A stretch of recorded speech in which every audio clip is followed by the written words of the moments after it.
We are just over 2 weeks away from the Olympic Games officially kicking off in Paris, and plenty of local athletes have been working their tails off to qualify and get set. One of them is from Ancaster. We'll be competing at the Velodrome in track pursuits in Paris. Big welcome to Carson Mattern, who brought his bike with us this morning. How are you, man? I'm excellent. I'm very excited to be here. Oh, there you were, just like you were excited right there in that video. A little bit less, I think. What? Congratulations. Thank you very much. What does it mean to be an Olympian? It's huge. It's really huge. Like, the Olympics have been a part of my life the whole time. I was in the aftermath of the Vancouver Games. You know, I've held the torch from past Olympics just at an event. I was lucky enough as a little guy to get to see that up close. So it's just always been something that I felt that I wanted to aspire to. I wasn't sure quite in what sport, but you know, I found my calling and now I'm here. Well, the story about how you found your calling has to do with the Milton Velodrome. Like, what is, in your story, what has that meant to you? Yeah, it's been a huge part of my development personally as a rider, but it also really helped get me into cycling. In 2017, we hosted the Track Cycling World Cup there for the first time.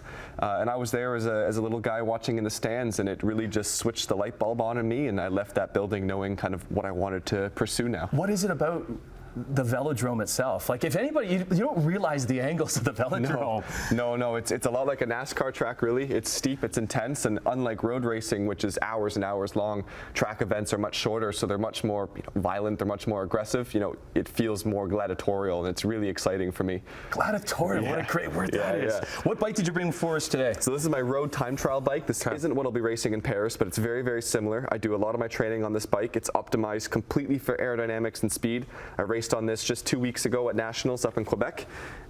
This is my aero helmet. So, okay, so look at that. Can you hold up that helmet? Yeah. Okay, so this helmet, this is key for the aerodynamics. This is key. So this sits on my head and allows it to just streamline into my back.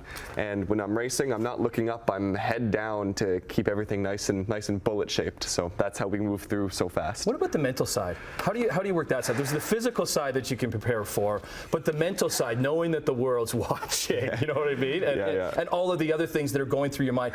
How do you deal with that? Well, we're fortunate enough at the national team to work with some great resources from the Canadian Sports Institute, and we've been working in the last 2 years massively with the mental performance coach, because it's not just about us as individuals. This is a team event, so we all kind of have to be on the same page and be ready to really go through some hard times together.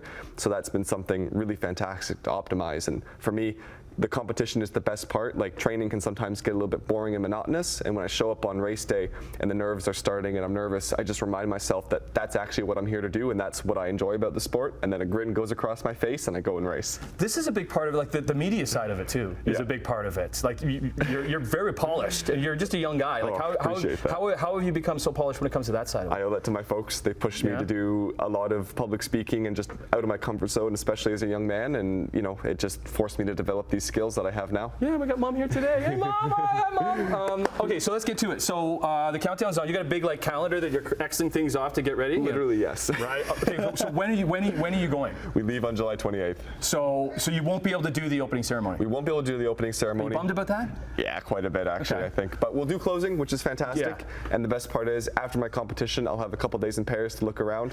So you know, you can't have a bad time in Paris, can you? It's in Paris, man. You get to go to the Paris Games. So, oh my God. So you've already started mapping things out. Did you know the Velodrome in Paris? Yeah, we had a World Championships at this Velodrome 2 years ago, so we're familiar with the track, we're familiar with the area, all the best sushi restaurants around, so you know, there's going to be some tourism after, I think. What did you ever imagine yourself, like, you've been on the podium in the past, like being on the podium as an Olympian, getting a medal around your neck?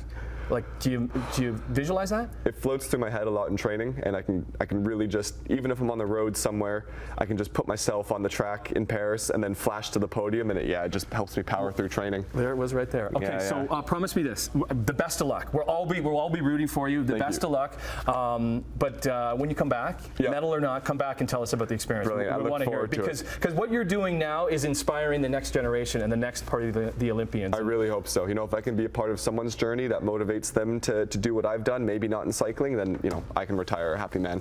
Carson Mattern. Yeah, buddy.